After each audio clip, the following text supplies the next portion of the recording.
एक बार की बात है। एक गांव के पास जंगल के तरफ डाकुओं का एक झुंड रहता था। उन डाकुओं का सरदार साधु के भेष में रहता था। वो लोग व्यापारियों, अमीरों और राहगीरों को लूटा करते थे और उनसे लुटा हुआ धन गरीबों में बांटते थे। अपने आसपास के गरीबों का ध्यान रखते थे। उन्हें लगता था कि राज्य में इन गरीबों को पूछने वाला कोई नहीं है। उन्हें राज्य की ओर से गरीबों के प्रति यह व्यवहार किसी विश्वासघात से कम नहीं प्रतीत होता था। और उनकी बात एक हद तक सही भी थी। जिस जंगल में वो लोग रहते थे, वहां तक राज्य सुविधाएं नहीं पहुंच पाती थीं। परंतु इस वजह से उसके मन में व्यापारियों और अमीर लोगों के प्रति नकारात्मक भाव भर गए थे। एक दिन कुछ व्यापारियों का झुंड राज्य की राजधानी में लगे व्यवसायिक मेले से लौट रहा था। उनके पास व्यवसाय से कमाया हुआ बहुत सारा धन था, परंतु उन्हें उस रास्ते और जंगल के बारे में पता नहीं था। वो चलते चलते वहां पहुंच गए जहां वो डाकू लोग रहते थे। सारे डाकुओं ने धीरे धीरे उन्हें चारों तरफ से घेर लिया और देखते ही देखते सारे व्यापारी डाकुओं के घेरे के अंदर आ गए। और फिर वो डाकू उन सभी व्यापारियों को डराने धमकाने लगे। तभी उन डाकुओं की नजरों से बचाकर एक व्यापारी अपने धन का थैला लेकर धीरे धीरे भागा और भागकर वो पास के एक तंबू में घुस गया और जोर जोर से सांसें ले रहा था। भागते भागते थक गया था और डरा हुआ भी था। तभी उसने देखा कि उस तंबू के अंदर एक साधु माला जप रहा है। उसके हाँफने की आवाज सुनकर साधु जप से उठा और उस व्यापारी से गुस्से में पूछा कि उसने उसके जप में विघ्न क्यों डाला और आखिर उसने उसके तंबू में आने की हिम्मत कैसे की। इससे पहले कि साधु कुछ और बोल पाता, व्यापारी ने धन से भरा वह थैला उस साधु को संभालने के लिए दे दिया और कहा, पूरे साल की मेहनत के बाद राजधानी के मेले में जो धन प्राप्त हुआ है वो आपको दे रहा हूं। यह मेरे परिवार की रोटी के लिए है। हमें डाकुओं ने घेर लिया है। यदि हम मारे गए तो मेरे परिवार तक ये धन पहुंचा दीजिएगा, अन्यथा वो लोग भूख से मर जाएंगे। हम सुंदर नगर के निधि सरोवर के पास रहने वाले व्यापारी हैं। अब मैं जाता हूं। यदि डाकुओं ने मुझे आपके पास देखा तो आपको भी मार देंगे। यह कहकर भागने लगा। साधु के मानो होंठ सिल गए हों, वह कुछ कह न सका। जब व्यापारी के जाने का एहसास हुआ तब वह यही कह पाया कि तुम निश्चिंत हो जाओ, मैं तुम्हारे धन की रक्षा करूंगा। व्यापारी के इस विश्वास ने डाकुओं के सरदार को अंदर तक झकझोर दिया था।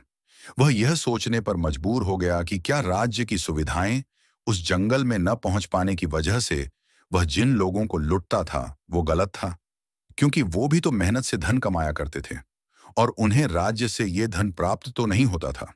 इन सब बातों ने उन डाकुओं के सरदार को परेशान कर दिया। उसे ऐसा लगता था कि वो सही काम करता है, जबकि आज उसे अपने किए पर पछतावा हो रहा था। तभी उसे व्यापारियों के चीखने की आवाज आई। वो भागता हुआ बाहर आया और उसने देखा कि व्यापारियों को बंदी बनाकर उन्हें उसके चेले डाकू मार रहे हैं। तभी वो तंबू के अंदर से छुपकर बाकी डाकुओं को रुकने का आदेश दिया।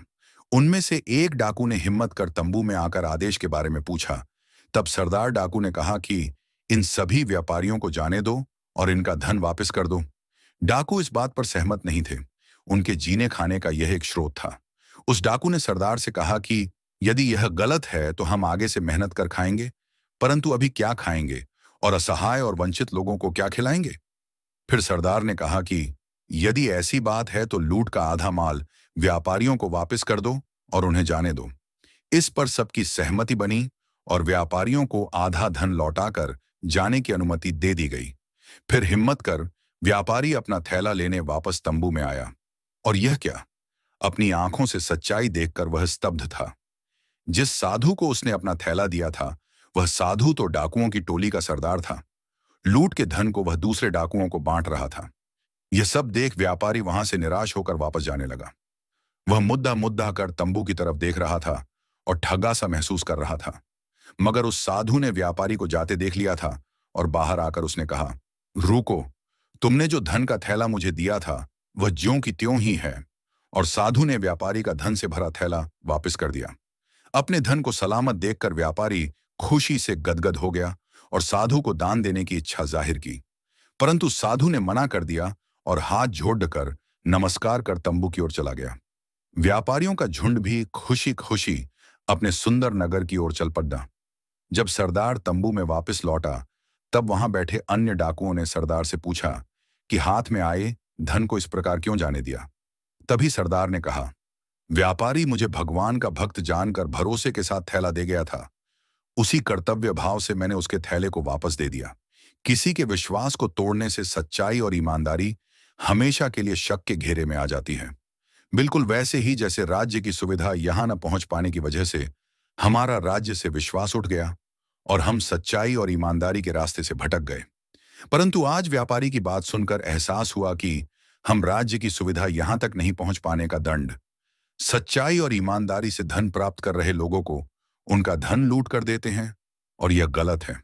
आज से हम सब मिलकर मेहनत करेंगे और अपने साथ साथ सभी वंचित लोगों की सहायता भी करेंगे।